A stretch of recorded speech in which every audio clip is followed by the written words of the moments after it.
Led them when they was lost, gave niggas direction. And speak raw from the heart, I never need protection. If hindsight 2020, I'm a fucking blessing. I know flowers go on graves, but let's make an exception. Never knew I'd be a target just from showing love. Held up that golden purple, I did it for cuz.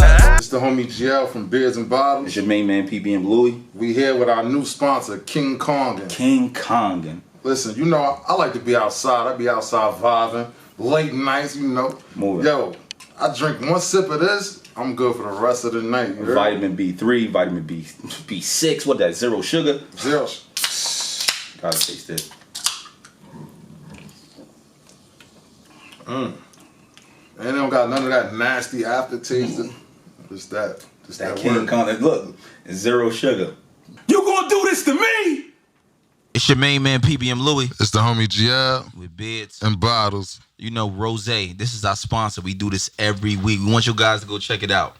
That red rose. But look, we're certain guys, right? And we like to groom ourselves. Yeah. You heard? So in certain times when we grooming ourselves, you know, you got to be particular. You got to take care of yourself, right? The only way you can really take care of yourself is by using what? Presence beard kit. You know what I mean? It got everything you need. All of the two essentials. This joint in here, bro, it got a comb. It got the beard balm. It got the beard bonnet. Show them the beard balm. They got the beard balm. Show them the oil. Show them the oil. They got the, oh shit, hold on. They got the dust bag.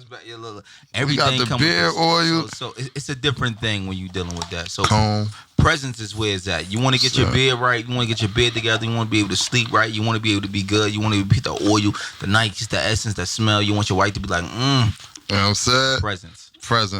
Beard kit. Yo, use that special Beers and Bottles promo code. Use that now. 25% off. It's at the bottom of this. 25% off. Use the Beers and Bottles promo code. All right? So Presence Beard Kit. It's us. I'm Big Bo. I just poured up with Beers and Bottles.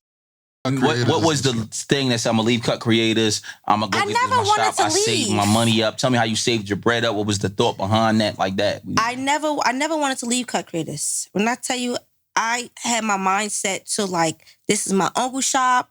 You know, this is our business. You know what I'm saying? So if my uncle eating, you know what I'm saying? If he good, you know, we good. And what was he charging you?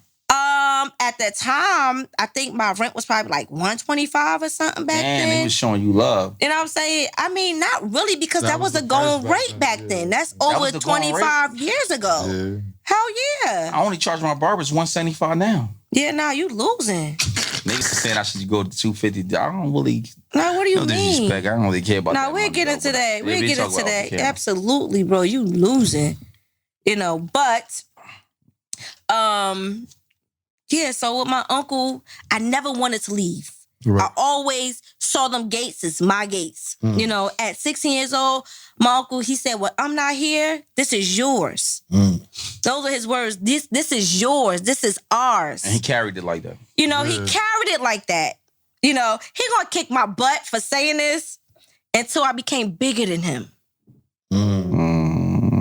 You understand? Not my boy. When you watch somebody grow, you know, because he's like, I'm his little niece. Right. And they can't see past that. I'm his little niece. You know what I'm saying? And then with somebody, you watching your little niece grow, like, you know, building brick by brick by brick, you know, and you right there watching it. You know what I'm saying? So on the transition for you from you leaving, how many clients you think you was leaving with? And what in that moment when what was the moment you like, yo, I'm leaving here. I don't care about nobody. Well, I never said that I was leaving here. I was taking everything that my uncle was throwing at me. You understand? Whether it was it didn't matter how much he talked to me, how much you know, he kicked me out and all of that. He kicked me out. It was the third strike. He actually walked me out himself. Wow, what you do? He felt like I was like a bad influence, but I think because I was growing so fast and so big. You was I was never, no. I would never disrespect my peers, like my uncles and my aunts and all of them. I would never disrespect them. So what happened is that he had enough of me. He walked me around too. That's where we're going to go. to my next location, to Clinton Avenue. That's how I migrated to Clinton Avenue. Oh, he showed you. So like, hold up. Come take that shit over here. He didn't say he's like, yo, bro, you gotta get your own shop. Listen, this I like this spot for you. You want this yours? Nah. He said, listen, we're gonna open a Cut Creators 2, and it's time for you to get your own spot because, the thing about it is that's when we talk about the replica.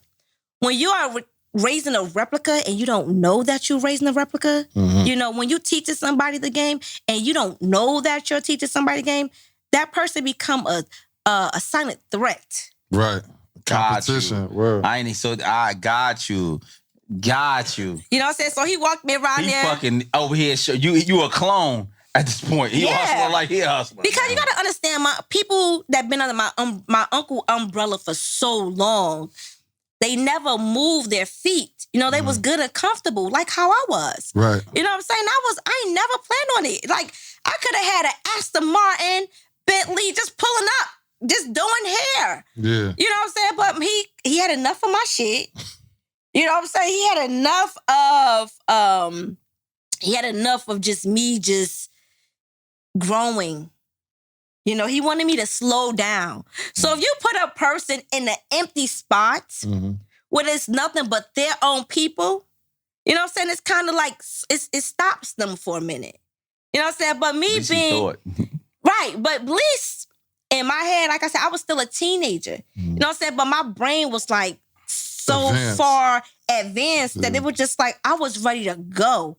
You know what I'm saying? I was raising my uncle business. I was raising Clinton Place like as if it was my own already. But he had bigger views for you. That's a good thing, though. At least he ain't no hater. No.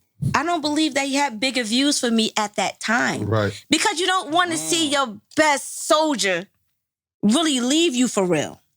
Well, let me say this to you, right? Because now I'm confused. I'm be honest with you, right? You just said that he didn't want you to leave, but at the same token, you just say he found you your first spot.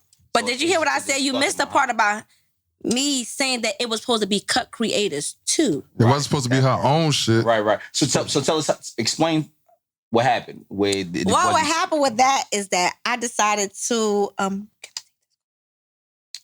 Yo, I know Bo not asking to take no call in front of us. I know, I'm sorry. Okay. Give her a text message, sweetheart. Don't answer the call. Go ahead. Just text her. Just text her. Give her a message. Okay. Okay, I'll text. But when we got to Clinton Avenue, I'm not no idiot. Even though I'm still a teenager and all that, I'm not no idiot. So what year was this? This was 2005. 05, right? So now you're about 22 now. You were over a teenager. Well, no, I'm like, what? 05? 21. Okay, 21. Yeah, because I had my baby at 21. So yeah, 21. 21 about to be 22. Yes. So what happened was he he was ready for me to be out of his space. Right. But still under him. But still under him. Yeah. But what I decided to, because I'm no idiot, right? I know that anybody that, if you go into a business under somebody else's business, now it's a franchise. Right. For sure. You understand? And we're business people at the end of the day. Your whole family. You know what I'm saying? So, not for nothing, no. And I was big in the small space. But I know that I would become bigger. You know what I'm saying? Space, right. So you could get from anywhere from $5,000 to $50,000 from the franchise, with just using the name. So no, I wasn't with that. I wanted to build my own because I already was a brand myself. Right. All right. When I left there, I was Bo. You was Bo. Everybody know Bo. So I done laid my mark down so heavy. I done sold myself already. So you wasn't just Omar Niece, you was Bo. Yeah, no, I wasn't Omar Niece. No. This Bo shot was so legendary. I was starting my hair. I started my hair when I first had dreads. Obviously, I Cut Creators. That's when we first started. Absolutely. Right? And then we go to Bo shop. You know what I mean? Well, all right, we at Bo shop. Well, I don't really talk to niggas if I don't know you. That's how I am. I get in a shootout in front of Bo shop. You remember this, Bo? Yes. You know oh my God, it was so crazy because I was pregnant. Yeah, I remember. That's what I'm saying. I was pregnant that day. And then I was like, yo, she not going. When the situation happened, You feel what I'm saying? I said in my head, she not gonna never let me in here because I'm watching this nigga out the window. I already knew who he was. You feel what I'm saying? And the situation happened. And I'm only 19, about to be 20 at the time. So walk us through the situation. No, I'm not walking through the situation. What happened, man? Because after this, I can't walk you through the situation. But this is why I can't walk you through the situation. Because after this day, we had to shoot out. Nobody didn't die that day, but some people died. Eventually after the situation. So I can't continue with the situation. But I'm just going to say, we had a shootout in front of the Bo shop. You get what I'm saying? And I thought at that time, after the shootout happened, that you wasn't going to allow me back in your shop. You know what? It's so crazy because at that time, it was more so color banging at that time. Right. Fact. And it was a blood area. I was the only Crip. Yeah, absolutely. Because it was so crazy because down the street, it was like their area was the Crip, and then was down the street was Crip too. The next block over was Crip. And where the shop was, it was just basically all Bloods. And because me being the person that I am, you know, I'm everybody's sis. You know what I'm saying? But let me tell you something.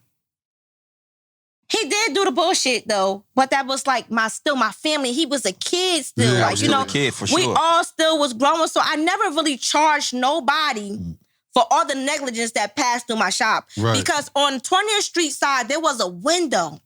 It was like a bust their ass window. You know what I'm saying? Right. So you really had to, like, it was like a window like this. Like, you really had to come in, like, you could be getting your hair done right here, and your enemy could see you through the window, right there. So what it is, I put a wall there. You did? Oh, God. I put a wall there. And, as a matter of fact, I put graffiti there. So nobody can see in there. So after a while, the paint started chipping and everything, and I had to close the gate. Yeah. And I had to shut the gate. Whereas though nobody, you know, whereas though at least, like, they can be safe with me. And not for nothing, I was just a little lady. You know what I'm saying? I was a little girl. And even though I was so young, everybody felt safe with me because they felt safe enough to still come to me. I mean, I ain't gonna lie, bro. I had a couple incidents. I came out your shop on New Year's. I got jumped right on out your shop on New Year's. That's crazy. So what made you keep going then? You got to do the best here. What, you crazy? Shit, I'm like, what the fuck you taking? I'm coming here every time. I'm gonna risk my life. Yeah, I'm gonna risk my life. You crazy? Well, nobody to us like, bro. Then she had the downstairs. You tripping? I'm coming here to get my shit done. Yes. And this is, and then think about this, bro. We from 21st Street. She's on 20th. It's close. It's 1 block away. She does the best hair. She's not on Clinton Place. I was risking myself. When I was 17, I was to have. You think I had problems on 20th, bro? When I was going on Clinton Place, I was having more problems. Yeah. Nah, it was a lot going. Especially when the Hawthorne was mixed up. The blood on Hawthorne right there. Block, yeah. You know what I'm saying? I came out there a couple different times. I'm shooting niggas the one. Luckily, I know the couple of blood out there, so I'm shooting the one. They ain't not jumping me as much. A lot of people don't know the Crips had the hard time back in the day. No, definitely. The Crips had the hardest time because y'all was more organized. And we was small. You know what I'm saying? Y'all was smarter. So outnumbered. Y'all was definitely outnumbered. But I definitely, on Clinton Avenue, I done seen it all. You know, not only did I see, you know, y'all mess, you know what I'm saying, with just color banging and things like that just from being young, but you know, it been shit that came through with my own shit, like with my baby fathers and my ex-boyfriend, you know what I'm saying? Right. Like, they done came through, you know what I'm saying? I just really had to, like how? This shit, and then after a while, it's just so much stuff just built up. But I mean, I seen a lot of bloodshed there. I lost people there, you know what I'm saying? So it was a lot. So, Bo, let's get into it now. We moving forward. We getting into it. You start getting into a relationship with some of these street dudes. Okay. At the time. All right. And some of your street dudes, so some of your street people I know. You know what I mean? We not gonna, if you want to name them, that's up to you. Okay. But I'm not gonna name them. You know what I'm saying? For certain reasons, right? So you dated a certain people. Okay. What happened with the first situation? You was boy. I think he went to the feds. He had a whole crazy situation. I really don't want to really get into the situation, but I know you know the situation. What was your mindset? Where were you at in that situation? And what was the conversations with him through that time? Well, it was like wait, which one boy? is this? Damn, how many fat niggas you I with some heavy hitters. I think this was 07, 08. 07, 08. Was that the young boy? Yeah. Oh no, That was my soulmate. That's what I'm saying. You was riding with that. That was my soulmate. He taught me everything that I know right now to this day. Nah, he dead. That's how much I thought he passed away. He died, and it's so crazy. I'm gonna take you through that, but bring me through that. He